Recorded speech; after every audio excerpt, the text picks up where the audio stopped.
Why is Marvel Rivals succeeding?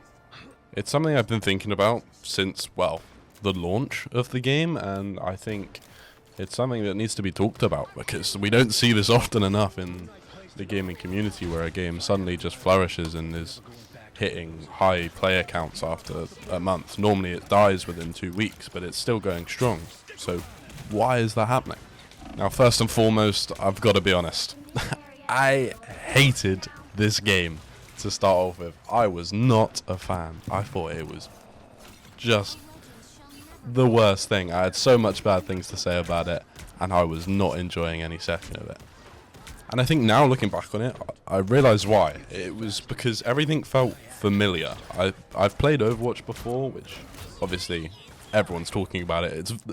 There's quite a lot of similarities, and I think that's what I was sticking to as a player. And I was thinking, I've seen this before, I've done this before. What's new? Why should I keep playing this game and not go back to Overwatch? And the more I look into that now, the more I think about how that's the reason everyone's playing it.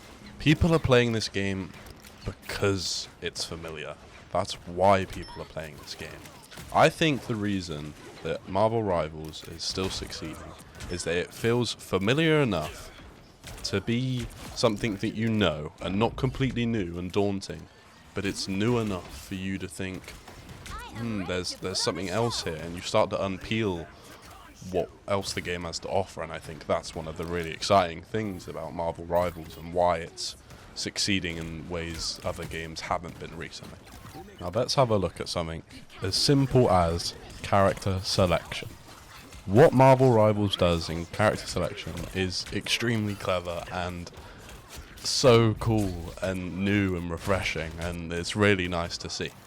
What they've done is they've taken something as simplistic as looking at heroes and looking at each different hero, villain, and all the different characters in the game, but then they've also made it just a bit more exciting for you as a player to sort of explore, starting off with making the characters pop out of the image. Something like that, something so simple as that, just keeps you hooked.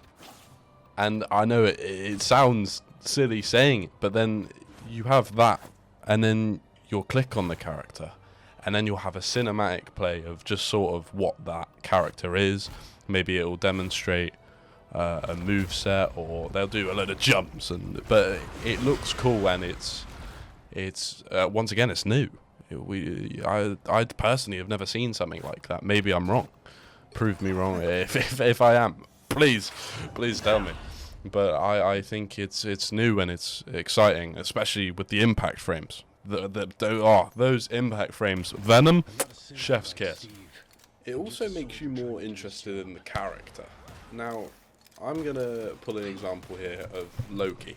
Loki is not someone I've ever really had a need to play, someone I've not really been interested to play. He's a support. I prefer DPS personally, but I just wanted to see the cinematic, and I think I went through almost everyone, to be fair, looking at every single cinematic, seeing if they had impact frames, and it's keeping me on the game, it's keeping me active. And then even if my first purpose was to load it up and do these things, I'm then on the game, so I'm thinking, maybe I'll play a couple matches, and then because it's so popular right now, it doesn't take long to find a game, so then I go into the next game and the next game, and before I know it, I've lost 4 hours just going game to game to game. And I might be furious in these games, I might be losing, I might be getting absolutely thrashed, I might be playing shit, which is probably possible because of this gameplay behind me here, but I'm on the game and it's keeping me there. And it's something so simple as the hero selection has done that whole process, and I think that's what Marvel Rivals is doing so well. And I think other companies need to have a look and see what little things they can adjust that might just keep people there for a bit longer. And then I think it's something that needs to be explored a lot more. Now let's get on to the gameplay, because I could talk forever about these hero selections, but let's be honest, gameplay is gonna keep you there, like long stream. Maybe you go on there, you see the hero selection, but you're not gonna keep playing because there's some fucking impact frame going on. You know, you're playing it because you enjoy playing that game and you get hopefully a bit of fun out of that game, or I don't know, maybe it's going to turn into League. We'll see. But it's the gameplay of Ultimate that's going to keep you there. And I think Marvel Rivals gameplay, they've done a very good job. I think there's a lot of talks a lot of the time about maybe too much happening on the screen at once, which I think is definitely a very good comment to have. But I think for a lot of people that might be the reason they keep playing this game, because there's so much going on and it's like, it's just, it feels fun. It's not dead. There's a lot going on, and if there's no noise going on in Marvel Rivals, you know you're in a weird game, because there's always normally something happening, something going on, some sort of ultimate or a lot of hits going your way, but there's a lot happening, and I think that's quite good, because it's not, no one wants to be bored in a game, and it keeps you quite alive. And I don't think it's screen clutter in a way that it's too much, but it's in a way that it's more exciting and fun. But maybe I'm wrong once again. Please prove me wrong. Now the final thing I'm going to talk about is, would Marvel Rivals be popular if it didn't have Marvel in front? And I think the answer to this question is yes, and also no. Because I think what originally brought people to the game was probably the Marvel bit in front. I don't think anyone would disagree on that. I think it would probably be naive to think that. I think a lot of people came to the game because it had Marvel at the front, and obviously it's a very well-known and established name. So I don't think there's no denying that that is one of the main contributors to why people started playing the game.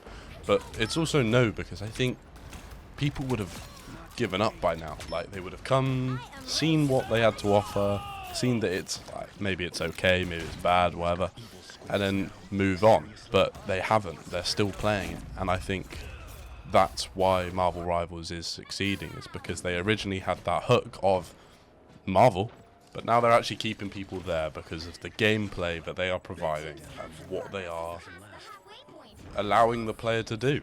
That's essentially it. What they have given the player to explore. I mean, one character, Spider-Man. People have been coming up with all sorts of techniques and ways to play him, and that's something that keeps people there for a long amount of time, because you can learn the character, you can learn new moves and new things that maybe no other player has seen yet, and then you release it on TikTok and then everyone's like, oh wow, and then you get more people trying to play Marvel Rivals, more people trying to do what they're doing as Spider-Man, people trying to come up with counters maybe to what people are doing as that Spider-Man, and it's an endless loop. And I think that's something that is very hard to do, and is why they have got the success that they have. And I don't think that is the Marvel title. That is just raw what they have done to the game. However, maybe after all of this, I'm just waffling, and it's doing well because it's doing well and people want to play it. But please let me know. Let me know your thoughts. And if you've enjoyed the video, maybe consider a subscription to the YouTube channel. That would be very much appreciated. And thank you so much for watching.